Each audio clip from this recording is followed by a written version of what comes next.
Uy. Sana forma natin, Calvin Ang lakad.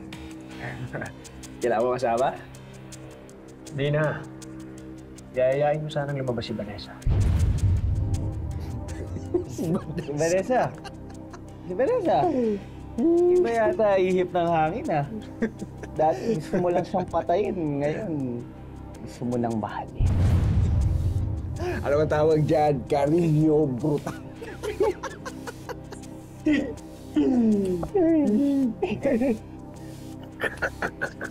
Hindi ko alam kung bakit pero magkaiba yung Vanessa noon sa Vanessa ngayon.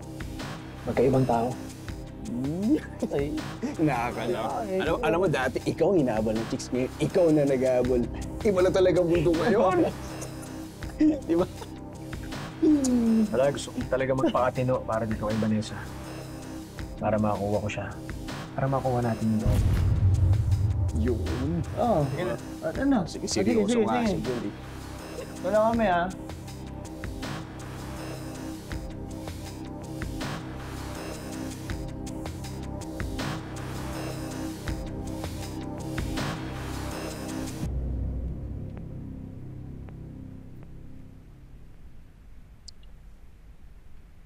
You're quite good for a beginner.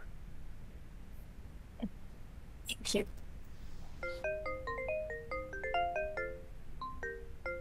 I'm sorry, I need to take this. Sure, go ahead.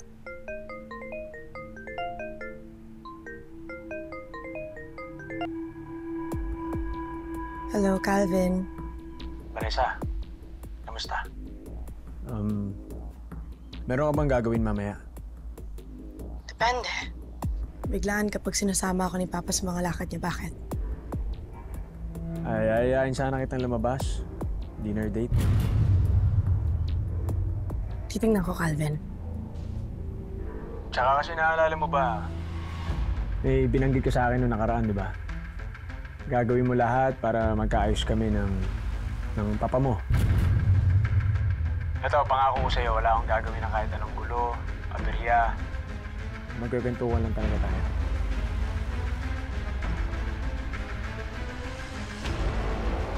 Sige, Calvin. Sige na.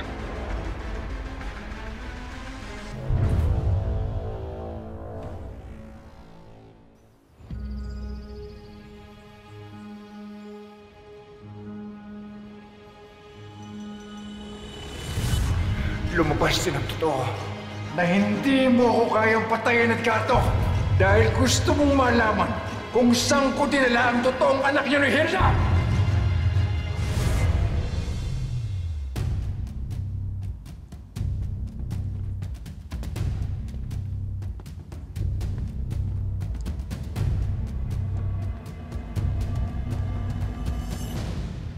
Senyor.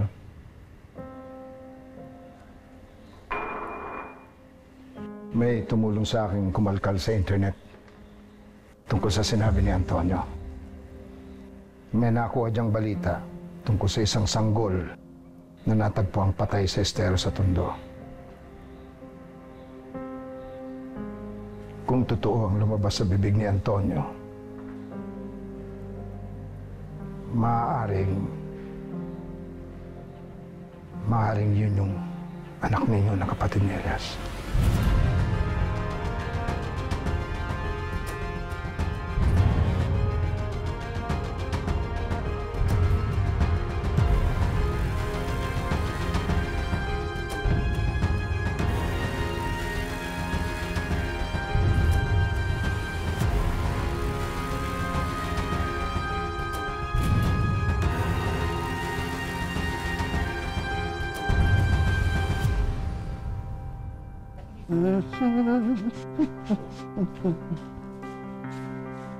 Oh.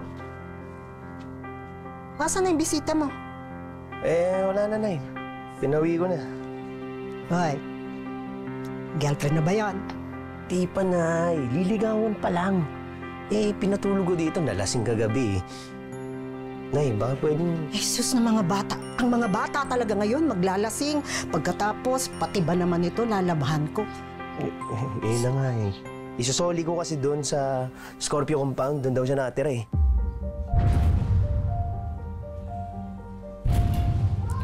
Scorpio Compound. Anak, delikado yung lugar na yun eh. Baka naman pa pwedeng ipa-deliver mo na lang yan, ha? Naman eh, kailangan nga akong magdala para alam kung saan ako akit ng ligaw, di ba? Oh. Nay, mga pumamalik. Ano nangyari sa'yo? Wala, anak, wala. Ikuha mo akong tubig. Sige na, please. Sige.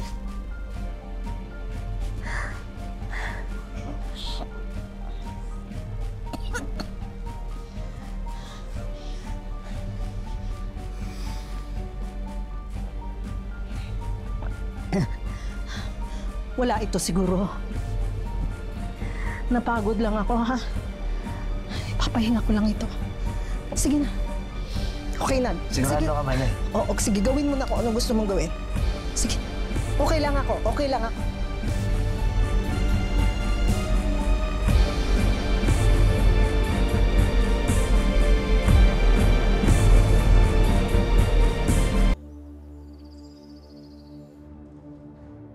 Tama na po ba sa inyo? Ano ibig mo sabihin na kagabi pa hindi umuwi si Nimpa? Sir Elias, ang dami ko pong inaasikaso mga bagay-bagay dito sa mansyon. At sa laki nitong mansyon na to, hindi ko natututukan ang mga tauhan natin. Kaya siya natakasan. Ano ba? Bitiwan mo ako! Hindi na ako bata! At sa pagkakaalam ko, hindi naman ako preso para bawal palang lumabas dito. Bitawan niyo na siya. Miss Nympha, saan ka pumunta at saan ka galing? Alam mo bang nilalagay mo sa alangan ang posisyon ko dahil sa katigasan ng ulo? Ugo, hayaan mo na muna kami dalawa mag-usap. Sige po, Sir Elias. May ewan ko muna kayong dalawa.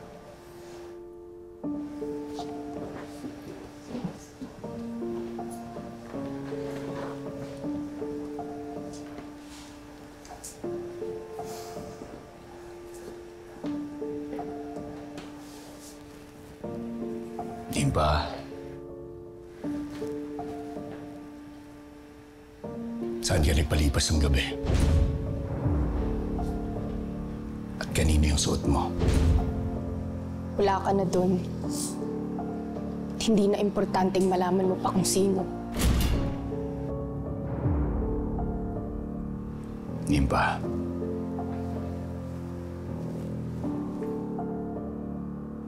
alam mo ang sitwasyon natin, di ba? At alam mo rin kung gaano kadelikado mga kalaban natin sa labas.